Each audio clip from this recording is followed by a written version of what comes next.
Radio Lime News Update.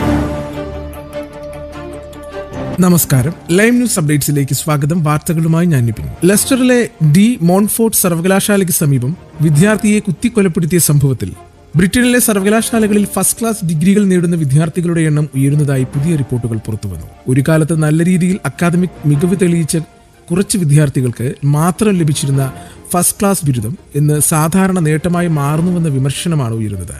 ഇതോടെ സർവകലാശാലയിലെ പഠന നിലവാരവും മൂല്യനിർണ്ണയ രീതികളും വീണ്ടും ചർച്ചയാവുകയാണ്. വിദ്യാഭ്യാസ രംഗത്തെ വിദഗ്ധരും തൊഴിൽ മേഖലയിലെ സ്ഥാപനങ്ങളും ഈ പ്രവണതയെ ആശങ്കയോടെ കാണുന്നു. പുതിയ കണക്കുകൾ പ്രകാരം നിലവിൽ ഏകദേശം 30% വിദ്യാർത്ഥികൾക്ക് ഫസ്റ്റ് ക്ലാസ് ഡിഗ്രി ലഭിക്കുന്നുണ്ട്. എന്നാൽ 2006-2007 കാലയളവിൽ ഇത് 13% താഴെ മാത്രമായിരുന്നു. ഇത് വലിയ വർധനവ് അക്കാദമിക് നിലവാരത്തിൽ വിട്ടുവീഴ്ചയ്ക്ക് കാരണമാണോ എന്ന സംശയമാണ് ശക്തമാകുന്നത്. ഗ്രേറ്റർ മാഞ്ചസ്റ്ററിലെ ലിറ്റിൽ ബറോയിൽ M62 ഹൈവേക്ക് സമീപമുള്ള കൃഷിയിടത്തിൽ ലഘു വിമാനം തകർന്നു വീണ് 2 പുരുഷന്മാർ മരിച്ചതായുള്ള റിപ്പോർട്ടുകൾ പുറത്തുവന്നു. രാവിലെ 11 മണിയോടെയായിരുന്നു അപകടം. ബർമിംഗ്ഹാം എയർപോർട്ടിൽ നിന്ന് രാവിലെ 10 മണിക്ക് പുറപ്പെട്ട സ്വകാര്യ വിമാനമാണ് അപകടത്തിൽപ്പെട്ടത്. അപകടത്തെക്കുറിച്ച് എയർ ആക്സിഡന്റ് ഇൻവെസ്റ്റിഗേഷൻ ബ്രാഞ്ച് പരിശോധന ആരംഭിച്ചിട്ടുണ്ട്. പ്രദേശത്ത് പോലീസ് നിരോധനം ഏർപ്പെടുത്തിയിരിക്കുകയാണ്. വിമാനം പാരച്യൂട്ട് സംവിധാനം ഉള്ളതാണെന്നും സമീപത്ത് പാരച്യൂട്ട് കുടുങ്ങിയ നിലയിൽ കണ്ടതായും റിപ്പോർട്ടുകളുണ്ട്. വിമാനം തകർന്നതിനെ തുടർന്ന് നിലത്തുണ്ടായ ആളുകൾക്ക് പരിക്കുകളൊന്നും ഉണ്ടായിട്ടില്ലെന്നും വിമാനത്തിൽ മറ്റ് യാത്രക്കാർ ഉണ്ടായിരുന്നില്ലെന്നും പോലീസ് വ്യക്തമാക്കി.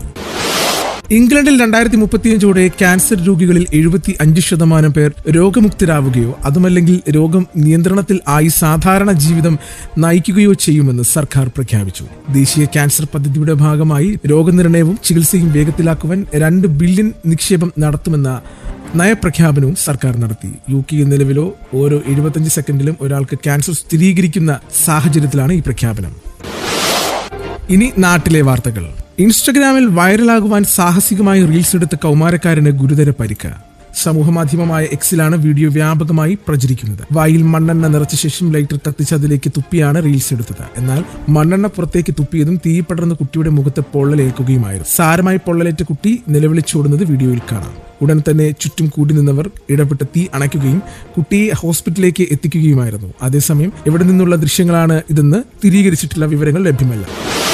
പ്രമുഖ വ്യവസായി CJ റോയിയുടെ ആത്മഹത്യയെക്കുറിച്ച് അന്വേഷിക്കുന്ന കർണാടക പോലീസിന്റെ SIT സംഘം കൊച്ചിയിലെത്തി തെളിവെടുപ്പ് നടത്തുന്ന സംഘം കേരളത്തിലെ കോൺഫിഡന്റ് ഗ്രൂപ്പിന്റെ ഇടപാടുകളടക്കം പരിശോധിക്കും. ആദായനികുതി വകുപ്പിന്റെ റെയ്ഡിനു പിന്നാലെയാണ് ബംഗളൂരുവിലെ പ്രമുഖ ഹോസ്പിറ്റലുകളിൽ റോയ് വിഷാദത്തിന് ചികിത്സ തേടിയതിന്റെ വിവരങ്ങളും SITക്ക് ലഭിച്ചിരുന്നു. സാമ്പത്തിക ഇടപാടുകൾ, ആദായനികുതി വകുപ്പിന്റെ പരിശോധനയിലേക്ക് നയിച്ച കാരണങ്ങൾ എന്നിവയ്ക്ക് പുറമെ വിഷാദ രോഗത്തിന്റെ ചികിത്സ തേടാനുള്ള കാരണങ്ങളും SIT അന്വേഷിക്കുന്നുണ്ട്.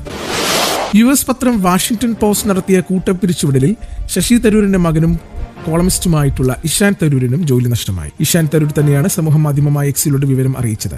ന്യൂസ് റൂമിനെ ഓർത്ത് ഹൃദയം വേദനിക്കുന്നുവെന്നും മികച്ച എഡിറ്റർമാർക്കും ലേഖകർക്കും ഒപ്പം പ്രവർത്തിക്കാൻ കഴിഞ്ഞത് ബഹുമതിയായി കാണുന്നതായും ഇഷാൻ കുറിച്ചു. ഇനി കായിക വാർത്തകൾ. ലോകകപ്പിൽ ഇന്ത്യൻ സീനിയർ ടീമിലെ പ്ലേയിങ് 11-ൽ മലയാളി താരം സഞ്ജു സാംസൺ സ്ഥാനം കണ്ടെത്തുവാൻ ബുദ്ധിമുട്ടുമ്പോൾ കൗമാര ലോകകപ്പിലെ സെമിഫൈനലിൽ മറ്റൊരു മലയാളി താരം ഇന്ത്യൻ ടീമിനെ വിജയത്തിലേക്ക് എത്തിച്ചു. അതും മിന്നും സെഞ്ചുറിയുമായി.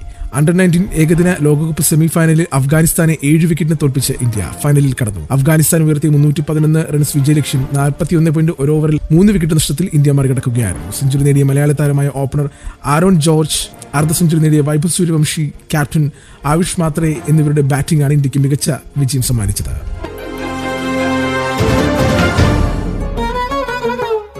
കൂടുതൽ വാർത്തകൾക്കും വിശേഷങ്ങൾക്കുമായി റേഡിയോ ലൈം ആപ്പ് ഡൗൺലോഡ് ചെയ്യൂ. പ്ലേ സ്റ്റോറിൽ നിന്നും ആപ്പ് സ്റ്റോറിൽ നിന്നും. റേഡിയോ